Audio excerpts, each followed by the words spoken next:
Welcome to our YouTube channel. This is Salve Malay and Mateo. Ayan, anak, ano ba ang ating story ngayon? Ang alamat ng ipis. Okay, yan po ang alamat ng ipis.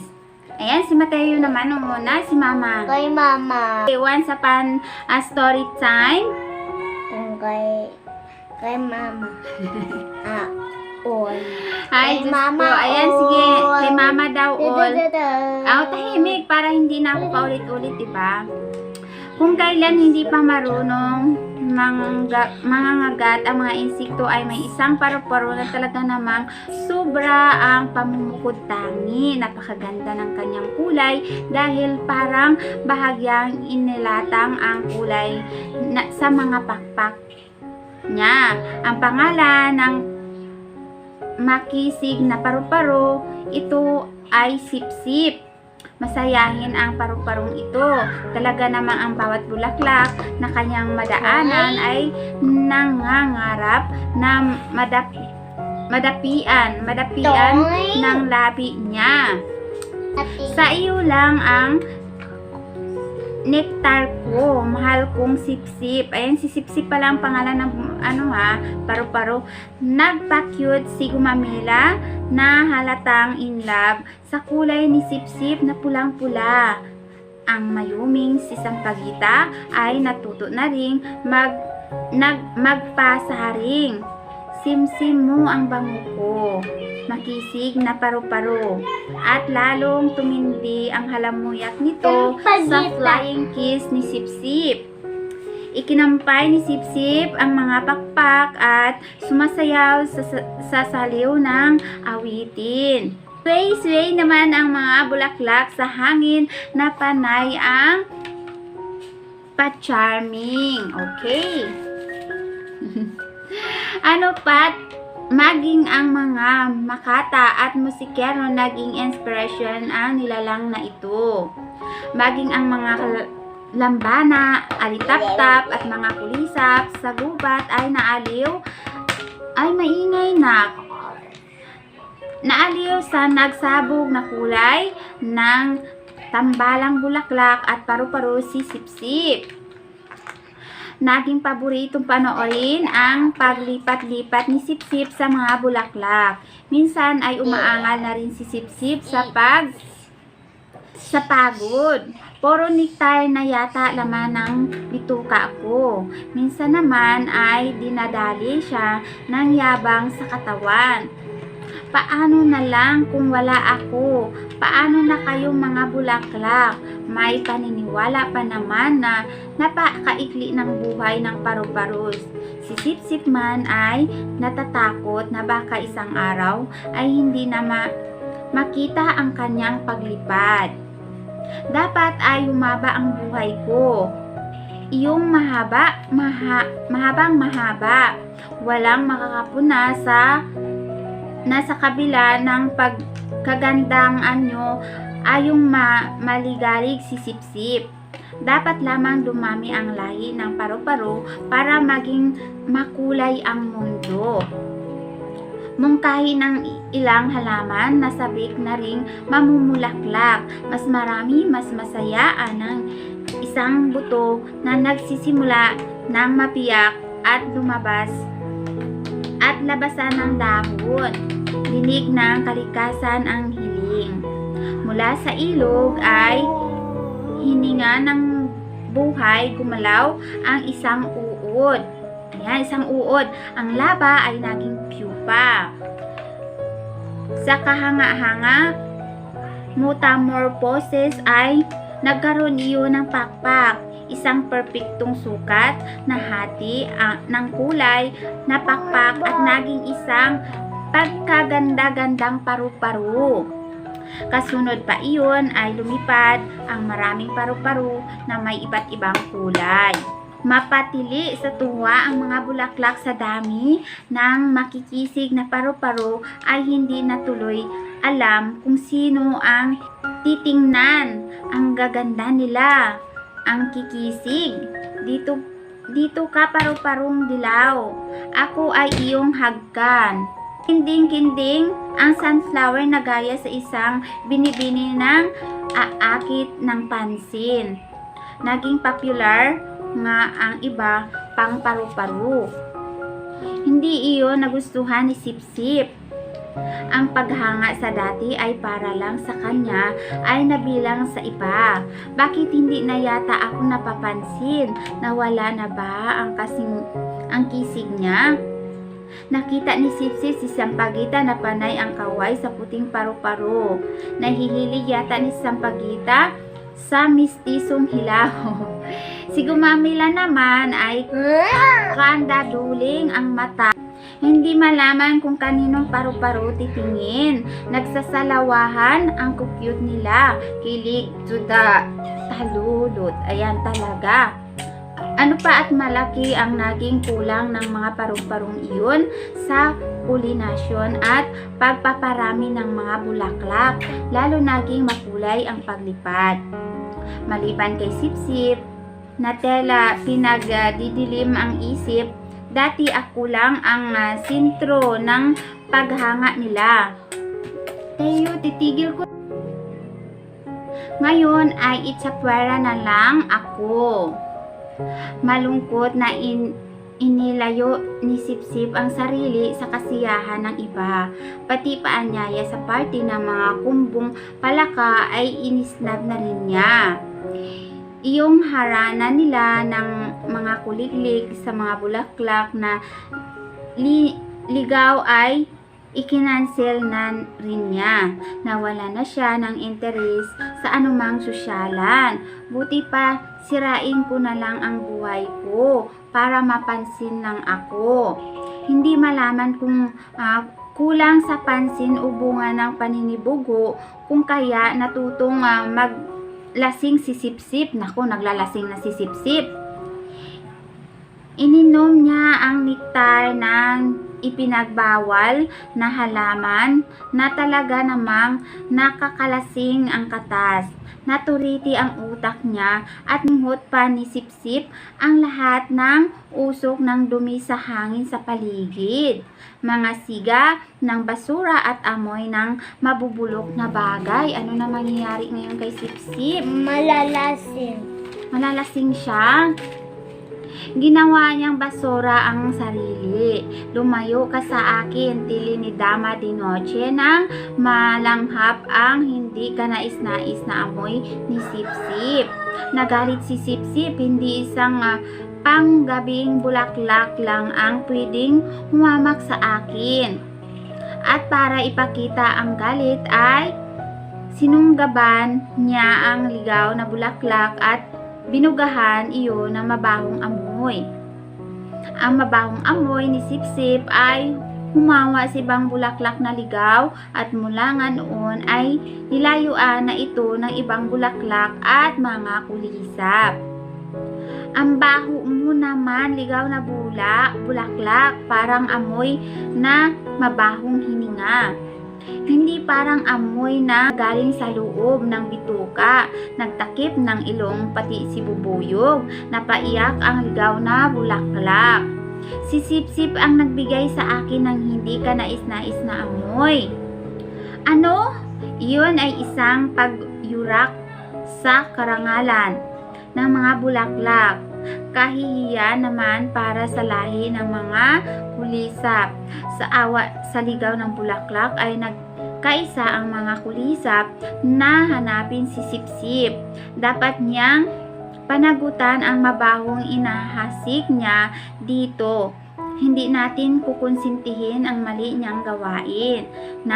Nanggagalaiti sa galit ang mga putakti. Naging ang pantusok sa puwet ng mga bubuyog ay gustong magbuga ng sama ng loob. Nanlilisik naman ang galit, lalong pinakamalaking mata ng tutubi. Tumahimik naman ang mga bagong sibol na lahi ng paru-paro, pero sa kalooban nila ay humihiyaw ang katarungan para sa mga api. Dala ang mga sulo ng nakapasong na liwanag ay hinanap nila si Sip-Sip. Ano na mangyari kay Sip-Sip? Si Sip-Sip naman ay lulong sa mga masasamang bisyo. Hawak pa ang isang bote na nakakalasing na nektar. Kaumpukan ang mga salaulang insekto. Tagay pa, hik, ang sabi niya. Isa mabahong insekto ang nagyabang. Ang pesting lahi namin ay kayang tumagal ng 100 taon ang buhay. Ala ang antok ni Sip-Sip. Talaga? Oo naman. Hindi mo ba alam ang mga pesting lahi namin ang magmamana sa mundo? Dahil hindi kami kayang wasakin maging ng bumbang nuklear. Naging interesado si Sip-Sip sa kwento. May kinalaman ang selula ng peste na hindi daw tinatabla ng radiation kumpara sa iba't ibang oring insekto. Sana maging katulad ninyo ako, inggit si Sip-Sip. Wala sa loob ng kanyang hiling dahil nakikita niya kung gaano kabaho ang mga pisting ito. Kung saan madumi nandoon sila. Burara ang buhay nila. Isang amoy ang nagpasuka sa kanya. Ang baho naman. Manganganak na pala ang misis ng isang peste. Hayan, lalabas na ang itlog. Paglabas ng tila kapsula, 4 na pong itlog daw agad ang laman. Ang tawag ng piste. Dadami na naman ang aming lahi, kaya raw nito magsilang ng 3 hanggang 4 na raan. Nasa gitna sila ng mabubuting usapan ng isang chismosang piste ang nagsisigaw. Sip-Sip! Palusog na dito ang mga kulisap at nadinig ko ikaw ang hinahanap. Natakot naman si Sip-Sip nang malaman na wanted siya at pinaghanap ng mga kapwa kulisap. Hayun si Sip-Sip habulin. Huwag yaang makatakas. Natanaw na pala si Sip-Sip ng pangkat ng mga galit na kulisap. Ano nang mangyari kay Sip-Sip? Takbo si Sip-Sip, lipad pala. Nagsipagliparan na rin ang mga nabulabog na peste. Ang iba ay pagapang na tumakas sa sobrang kalasingan. Nakakatakot nga naman ang galit ng mga putakting. Natutong mangagat. Pati bubuyog ay nanunusok ng lason. Huwag kang magtago, Sip-Sip. Lumabas ka, Sip-Sip. Harapin mo na, Sip-Sip, ang kanilang galit. Napaiyak ang ibang peste. Bakit pati tayo ay idinamay dito? Wala tayong kasalanan. Si Sip-Sip ang pinagbalingan ng sisi ng iba. Kasalanan mo kasi ito, Sip-Sip. Pati kami ay nadamay sa iyo. Kalaunan, pati sila ay nadamay sa pangalan ni Sip-Sip. Nasa kalaunan na tinawag silang ipis. Damay-damay na nga, pati sila ay nagtatago ngayon. Ang iba ay napasiksik sa ilalim ng basurahan, may nagtatago sa ilalim ng lababo, mayroon naman sa likod ng aparador. Ang iba ay nakadikit sa selyo. Ano pat nabuhay sila sa madilim at patago-tago sa halos hindi na kumakain. Sa gutom yata ng isa ay kinagat ang paa ng natutulog na bata. Galit na galit ang ina nang makita ang pamamaga ng paa ng anak. Sino ang kumagat sa anak ko? Nakabibingi ang palahaw ng babae. Itunuro ng utal na bata ang peste. Ip-ip sinipsip daw ng peste ang balat niya. Daig pa ng ipis ang sinukluban ang dilim ng hampasin siya ng pamalo. Pisti ka talaga. Ito na ang sa iyo. Gandahingal, habol ito ng pamalo ang ali na hawak ang 2 kamay ang walis tambo. Kung pwede na lang bang hambalusin nito ng poste, ang ipis ay ginawa na ng babae. Papisak na lang ito. Nasa mukha ng ipis ang magkahalong takot at taranta. Inasar pa ang ali dahil hindi siya madali dito sa isang hampas ng hip hip hooray. Ang hampa pa ng walis, nakalusot siya sa pagitan ng mga gilid ng tambo. Takbo uli. Yo, kung pisti tuwa, talaga yatang ginagalit ako. Teka, hinubad ng ali ang tsinelas at buong gilas na inamba at sa batok ng ipis. Ito ang sa iyo. Upo ka, isang pisting hindi na alam ang pangalan ang nadali nito. Pag hinampas ng tsinelas, pisak kayan. Sa naghihingalong diwa ng ipis ay nagawa pa rin tumakbo habang nagkakalat ng lagkit sa sahig. Kakatiri, isang hampas pa tuluyan na itong mawala ng hininga. Tsinelas lang ang katapat ng buhay ng ipis. Akala ba ni Sipsip ay kaya nitong mabuhay kahit pasabugin ng bumbang nuklear? Naalala ni Sipsip ang buhay ng paru-paro. O maikli lang ang buhay ng paru-paro pero nagsasabog ng kulay sa paligid. Nagbibigay ng kaligayahan sa pusong nahahapis. Naiyak siya na naalala ng malayang paglipad sa gitna ng bukid. Sa parang, sa bundok, sa batis. Napakasayang gunitain ang maligayang araw niya sa paligid ng mababangong bulaklak ng hangin na panay na bulong sa kanyang awitin. Ngayon, ang lahat ay madilim, naging kulay itim, nabuhay si Sipsip sa piling ng mga pesting sanay sa dilim, sa mabahong lugar. Hindi ito ang mundong pangarap niya. Bakit naligaw siya sa landas? Naiyak siya sa sobrang pagkahabag sa sarili, lalo pat makikita niya kung paano unti-unti na iba ng kulay ang kanyang mga pakpak dahil sa ginawa niyang abuso niya sa sarili. Pari, chonky pa. Naging peste na rin siya kung ito rin ng tao dahil sa mga pesting kasama niya kapag nalalango ay umaatake, naghahasik ng dumi, gumagapang sa mga pagkain ng tao. Opo, nak. At pinagmumula ng mga sakit. Puksain natin ang mga ipis, marumi ang dalang sakit. Ang tao sa pagsisikap na maging malinis at malusog ay naglunsad pa ng gyera laban sa mga pesting ipis. Si Teo, ang ipis ang mabilis dumami. Mas naimbento na rin ang mga kemikal na pampatay sa pesting ipis.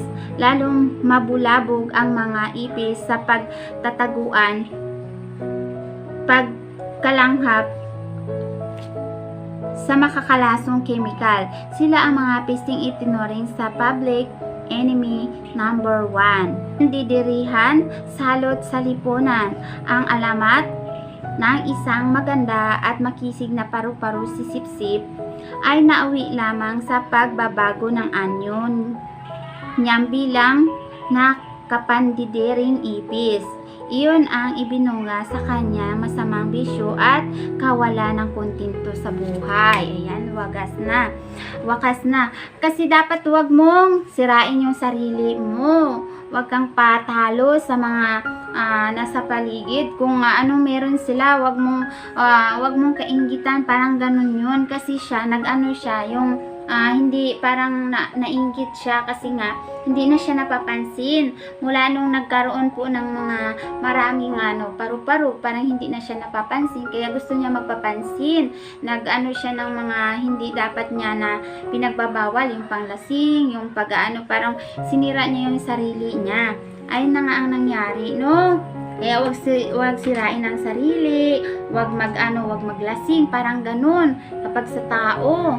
Ayan, maraming salamat po guys sa inyong pagsamang muli. Ang aking anak sobrang likot talaga, pasensya na po. Thank you so much po sa pagsama. O Mateo, magpaalam ka na. Bye. Paalam o. Bye-bye po. Bye-bye po. Thank you for watching.